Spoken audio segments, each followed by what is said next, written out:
নমস্কার, আমি রাজশ্রী। আমার বংশানাসি ফ্যামিলিতে তোমাদের সবাইকে জানাই ওয়েলকাম। আজ ছিল বুধবার, এখন যাচ্ছি স্কুলে। হ্যাঁ, পুজো টুজো দিয়ে টিফিনে চাউমিন নিয়েছি, একদমই নিরামিষ নিয়েছি, কারণ পেঁয়াজ রসুন নিইনি, কারণ বাড়িতে এসে আমার জন্য একটা স্পেশাল জিনিস ওয়েট করছে। সেই জন্য আর কি আমার স্কুল যাওয়ার তাড়াও আছে, আবার স্কুল থেকে ফেরারও তাড়া আছে। তো স্কুল টুল করে তারপরে এখন বাড়ি ফিরছি। এই এত জোরে জোরে হাঁটছি কেন জানেন? কারণ কি আমি ট্রেন ধরবো। হ্যাঁ, আমার আজকে ট্রেন ধরার বিশাল তাড়া, কারণ আমার বাড়িতে গিয়ে আমার জন্য একটা গিফট ওয়েট করছে, সেই কারণে।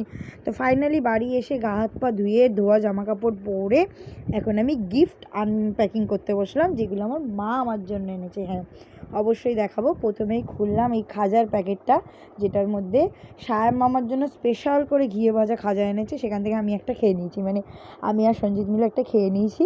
যাই হোক, তারপরে এনেছে কিছু শঙ্খ। হ্যাঁ, শঙ্খ কড়ি এগুলো এনেছে। নিজের জন্য একটা কড়ি নিয়ে এসে মানে মা লক্ষ্মীর জন্য আর কি, ঠাকুর ঘরে আমাদের এখনের। তো আমি পরে আমাকে যে দিতে হবে সেটাও ভুলে গেছি উনি। যাই হোক, দুটো জল শঙ্খ নিয়ে এসেছে, যেই দুটো জল শঙ্খ আমি আগের দিয়েই বুকিং করে নিয়েছি, যেই দুটো জল শঙ্খ আমার, আর বাকি দুটো বিষ্ণু নারায়ণ শঙ্খ, ওই দুটো তোমার, আর হচ্ছে কড়িটাও তোমার। আর আরেকজনকে দেখেছো, মানে কি বলবো, চুপ কর। মানে ওর কাছ থেকে আমি আর কি টুপি পরিয়ে 1000 টাকা নিয়েছি, তাতেই আর কি খরচে যাচ্ছে আর কি। যাই হোক, সেটা তো আমার একটা অধিকারের মধ্যে পড়ে, তাই না? আমি বউ হই বলে কথা, মানে ওই হাফ বউ হই আর ফুল বউ হই, অধিকারের মধ্যে পড়ে। যাই হোক, এইবার আমার স্পেশাল গিফট খুলছি, যেটার জন্য আমি সারাদিন নিরামিষ খেয়েছিলাম, এখন ধোয়া জামা কাপড় পরে এসেছি। তো সঞ্জিতকে ধরতে দেবো না অবশ্যই, কারণ ও ধোয়া জামা কাপড় পরা নেই, ও ডিম মাছ খাওয়া হয়ে গেছে, তাই ওকে ধরতে দেবো না। তো যাই হোক, এখন মায়ের সাথে কী নিয়ে একটা কথা বলছিলাম, টাকা পয়সা নিয়ে কথা বলছিলাম, যে আমি আর মা ওকে পাত্তাই দিই না। ওকে টুপি পরানোতে আমি ওস্তাদ, সেটা কিছু করার নেই। হ্যাঁ, এত সুন্দর ভালো বউ কোথাও পাবি না। যাই হোক, এখন প্যাকিংটা খুলছিলাম, মন দিয়ে প্যাকিং করলাম। আর এই দেখো, সুন্দর একজন বেরোবে আমাদের ঘরে, নতুন অতিথি এসছে, আর এটা মা নিয়ে এসছে আমার জন্য। না, এইটার দাম মাকে আমি দিয়ে দিয়েছি, কারণ ঠাকুরের কেউ কাউকে দেয় না আর কি। যোগু দাদা, সুভদ্রা রানী, বলরাম দাদা সবাই এসছে আমার ঘরে। আমার নতুন ঘরে এরা যাওয়ার জন্য একদম প্রস্তুত আর কি। কী আর বলবো, আমি খুব খুশি। এরকম দুলিয়ে নিয়ে যাবো নতুন ঘরে তোমাকে। হ্যাঁ, এই দেখো কত কিউট, সঞ্জিতা দেখে খুব খুশি হয়েছে। আবার বরুণদেবও নিয়ে এসছে মা আলাদা করে কিনে। আমি বলেছিলাম যে বরুণদেব নিয়ে আসবে। এই দেখো, জগন্নাথকে দেখেও খুশি হয়ে যাবে। এই চোখ দুটো আর এই হাতগুলো আসবে জড়িয়ে ধরার মতন, তাই না?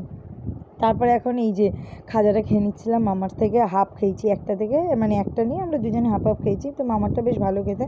তো এখন হাত ধুয়ে এসে তারপরে খুললাম আরেক জিনিসপত্র, মানে গিফট এখন আমার কাছে, ঠিক আছে? এটা হলো বাসন গিফট। তো যাই হোক, আমি মাকে বলেছিলাম হাঁড়ি কড়াই এগুলো নিয়ে আসতে।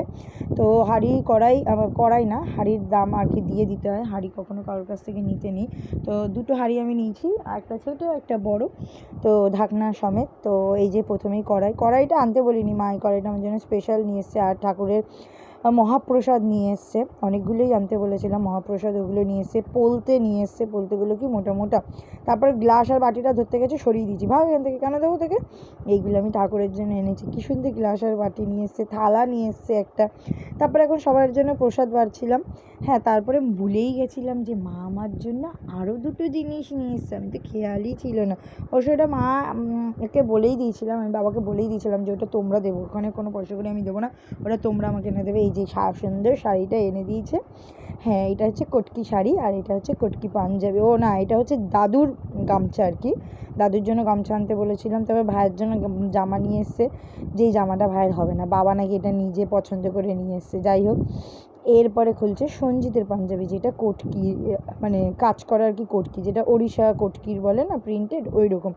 আর এই শালটা পুরী থেকে নয়, এই শালটা কাশ্মীর থেকে জেঠি এনে দিয়েছে, মানে যেই জেঠির সাথে বাবা মারা ঘুরতে গেছে, তো সেই জেঠি এনে দিয়েছে। আর এই দেখুন কি সুন্দর না জামাটা, কিন্তু এটা কি আমার ভাইয়ের হয়? আমার বাবা এখনও জামা কিনতে পারলো না ভাইয়ের জন্য, মানে বাবার যে অভ্যাস নেই সেটাই আর কি। পিছনেও জগন্নাথ, সামনেও জগন্নাথ। জামাটা কিন্তু খুব সুন্দর, তাই আমি একবার পরেও নিয়েছি। ও পরতে পারবে না তো কী, আমি পরে দেখে নিই। আমার যদি বড় করে ঢিলা করে নিই তাহলে তো ও পরতেই পারবে, তাই না? আমি তো ওর থেকে মোটা, ও তো রোগা পাটকা। তো সেই জন্য আর কি আমিই পরে নিলাম। আর জগন্নাথ এসে জগন্নাথকে পরবো না, এটা হতে পারে বলুন তো? ভিডিওটা ভালো লাগলে অবশ্যই লাইক শেয়ার কমেন্ট করে দেবেন। সবাই ভালো থাকবেন, সুস্থ থাকবেন। রাধে রাধে।